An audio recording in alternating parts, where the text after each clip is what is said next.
बिस्मिल्लाहिर्रहमानिर्रहीम। अस्सलामुअलैकुम। Semen TV YouTube channel के मुअज़्ज़ज़ ख़वातीन व हज़रात, हम उम्मीद करते हैं आप लोग खैर व आफ़ियत से होंगे।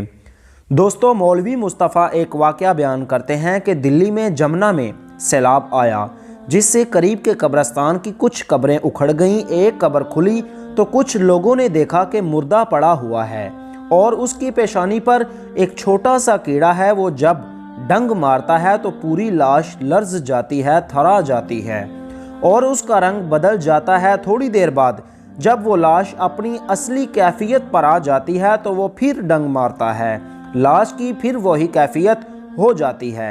सब देख रहे हैं और हैरान हैं। एक धोबी था, जमुना के घाट पर आया था, उससे देखा नहीं गया। उसने एक कंकरी उसको मारी तो वो कीड़ा उछला और उस धोबी की पेशानी पर आकर डंग मारा और फिर वहीं जाकर बैठ गया। वो धोबी चिल्लाने लगा और तड़पने लगा। उससे किसी ने पूछा, तुझे क्या हुआ?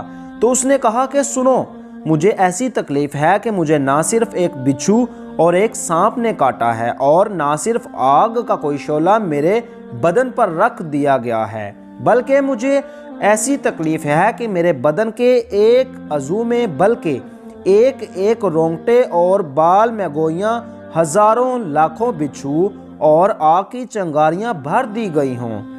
चुनाचे वो 3 दिन तक यूं ही तड़पता रहा, फिर इंतकाल कर गया। तो मौलवी मुस्तफ़ा साहिब फरमाते थे कि मैं समझ गया कि ये इस दुनिया का कीड़ा नहीं बल्कि बरज़ख के अज़ाब की शक्ल है। मैंने सोचा कि साहिबे कब्र के लिए दूसरा इलाज है। करीब जाकर हिम्मत करके बैठा और कुछ सूरतें, यासीन शरीफ और कुल हुवल्लाहु अहद वगैरह पढ़ना शुरू की। जब मैंने कुरान करीम की तिलावत शुरू की तो वो कीड़ा छोटा होना शुरू हुआ और होते होते ज़रा सा होकर ख़त्म हो गया।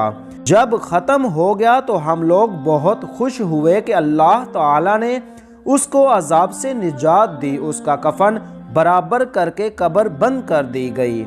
अब उससे गुनाहों की सज़ा का अंदाज़ा लगाइए। मालूम नहीं उससे कौन सा जुर्म हुआ होगा, खुदा के गज़ब की कौन सी शक्ल उसमें हो, कुछ नहीं कह सकते।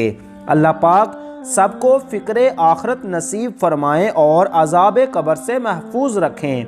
आमीन या रब्बुल आलमीन।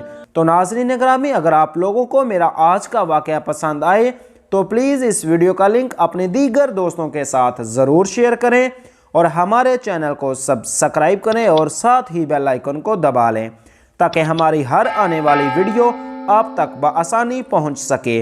अब इंशाल्लाह हम मिलते हैं नेक्स्ट वीडियो में। अल्लाह हाफिज़।